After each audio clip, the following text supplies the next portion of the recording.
vantaggio degli ospiti al 22esimo minuto. Siamo con Andrea Eusepi, capitano del Football 8 Roma Nord. Allora Andrea, partiamo da un'analisi sulla gara.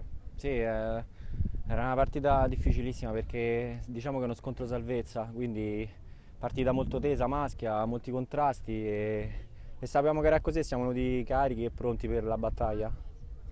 Siete andati in vantaggio di 3 reti, Sì. poi un grosso calo di tensione dopo il terzo gol. Ecco, quanto poteva costarvi quel momento? Poteva di crisi? costare molto caro, ma è normale, avevamo spinto tanto il primo tempo e anche all'inizio del secondo tempo, quindi è normale che c'era un calo, poi loro hanno spinto tantissimo, hanno provato a segnare, ci sono riusciti, ma abbiamo tenuto bene poi il campo e ci siamo portati a casa gli 3 punti. Avete ottenuto una vittoria importantissima.